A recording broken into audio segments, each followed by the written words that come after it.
E aí pessoal, aqui quem fala é André Cadori e esse é o About Money. Antes de começar o vídeo, vou pedir o seu like e também sua inscrição no canal, caso ainda não seja inscrito.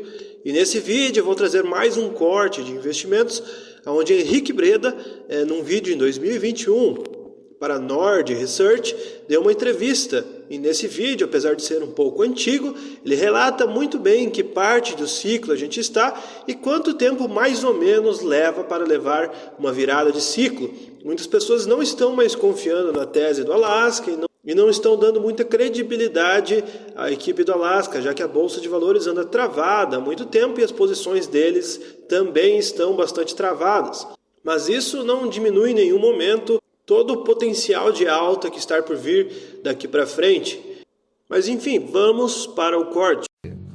Eu acho que em algum momento acontece, não demora muito não, 6, 7 anos acho que a gente atinge isso.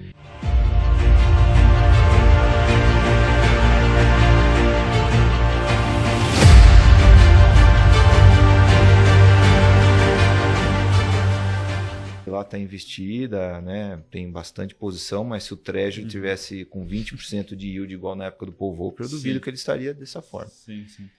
Então, é daí que vem focos de bolha, vamos falar assim, entre aspas, né? Porque é difícil você falar bolha antes que ela estoure, né? É muita pretensão. Mas vamos falar focos, né? Ou indícios de bolha hoje é mais comum porque o dinheiro não está valendo nada. Sim.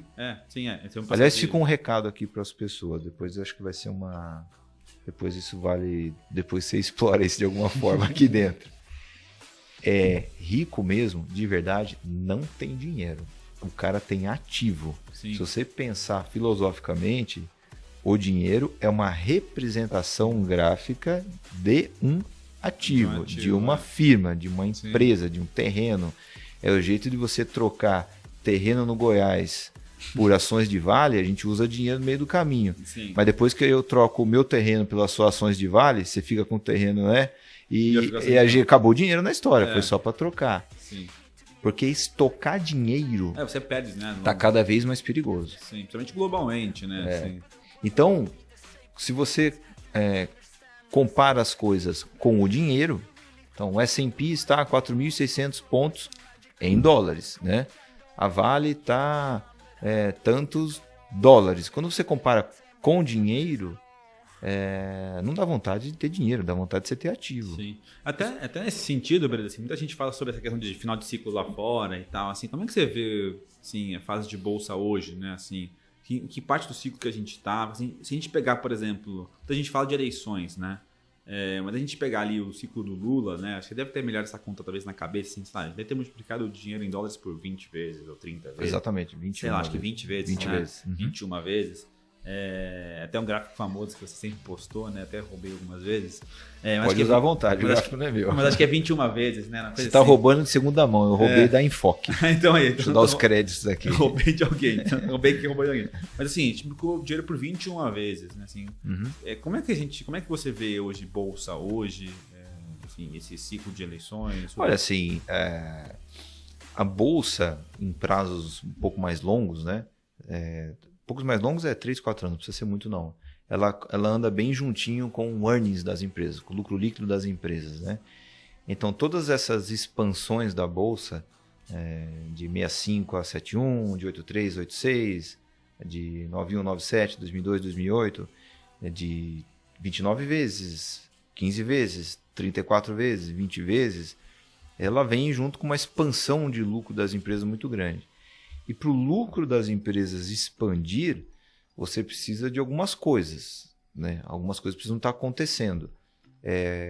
Mais pessoas sendo empregadas, então pessoas saindo do desemprego para uma situação de emprego, que ela, né, começa a receber salário, passa a poder construir, né? Começa a constituir poupança, passa a consumir, né? Gera mais impostos para o governo com um resultado fiscal melhor, resultado fiscal melhor, os juros caem, né? Os juros caem, cai a despesa financeira das empresas, cai a despesa financeira, sobe mais os juros, sobe mais o lucro, desculpa.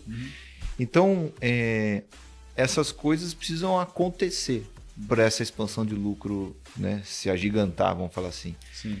E da onde a gente está saindo no Brasil, a gente começou a sair no final de 2015, 2016, foi uma situação, né, horrorosa, situação econômica horrorosa, que nem no Covid, né, o Brasil tinha ido tão mal. Se você pegar o biênio 2015-2016, a gente caiu acho que 8%.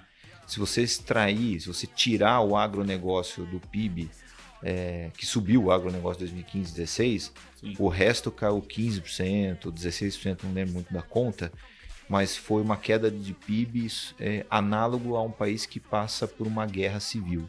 Então o Brasil em 2015-2016 ele foi destruído pela guerra, né? Analogamente foi isso. E depois da guerra vem a reconstrução, é sempre assim. Sim. E na reconstrução, o New Deal brasileiro. Você tem um aumento muito grande dos lucros das empresas, das sobreviventes, né? Sim. E na Bolsa estão as sobreviventes, né? E esse aumento de lucro é por alavancagem financeira, né? Então a empresa vai desalavancando o balanço, vai tendo menos despesa financeira, sobe o lucro. Você tem alavancagem operacional, a empresa vai usando a capacidade instalada, e para cada R$1 que você aumenta no faturamento, você aumenta basicamente isso no lucro líquido, mas a base do lucro líquido é muito menor, então ele porra versus a receita.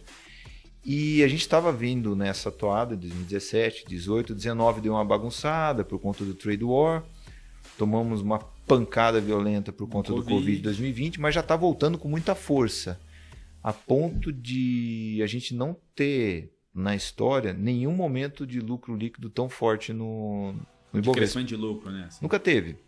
O patamar está fortíssimo. E isso considerando que tem mais ou menos aí 14 milhões de pessoas desempregadas. Numa pé aí de mais ou menos 100 milhões. Da conta de padeiro é 14%, Sim. 12%, 13% de desempregados. Sim. O Brasil, no high dos ciclos, né, a gente consegue ter um desemprego de 6%, 7%, 5%, dependendo Sim. do momento. Então, agora, quando isso vai acontecer? Eu acho que em algum momento acontece, não demora muito não, Sim. 6, 7 anos, acho que a gente atinge isso.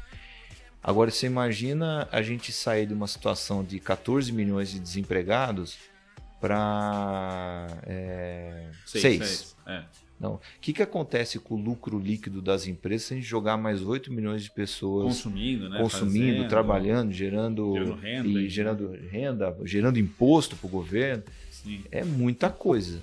Isso escorre diretamente para o lucro líquido dos shoppings, da Renner, Sim. de seguradora, dos Sim. bancos. Então, e aí o hoje, Bovespa vai com tudo. Hoje você vê o Bovespa assim, extremamente barato. Então, assim, eu não lembro de ter visto uma relação preço-lucro do Ibovespa tão baixo. Agora, se você não compra nos níveis baixos, o que você vai fazer, né? Aí, se você não segue fatores um pouco mais técnicos, um pouco mais calculistas, Sim. você vai cair naquela cilada do achismo. Sim. Ah, tá barato, mas acho que vai cair mais. Então eu vou comprar quando definir os candidatos. E, cara, você é a torcida do Corinthians e do Flamengo tentando operar esse time, disso, né? Imagina o gestor, outras pessoas, né? O mercado então sabe. É muito difícil, né? A gente Sim. tentar operar imaginando o que o outro vai estar imaginando, o que Sim. você vai estar imaginando. Cara, não dá, coisa de louco. É que tem uma questão também que a gente já conversou algumas vezes também, que existe uma bolsa que ela é barata. Assim, se a gente olha o PI da bolsa, né? O preço da bolsa, ele é pequeno, né? Mas tem várias bolsas dentro da bolsa, né? Exato. Né? Existe a bolsa, né, mais commodities, mais bancos, Perfeito. Consumos, enfim. Que bolsa você gostaria de estar e que bolsa você evitaria? Eu gostaria de estar naquela que eu tô. Eu não passo vontade, não.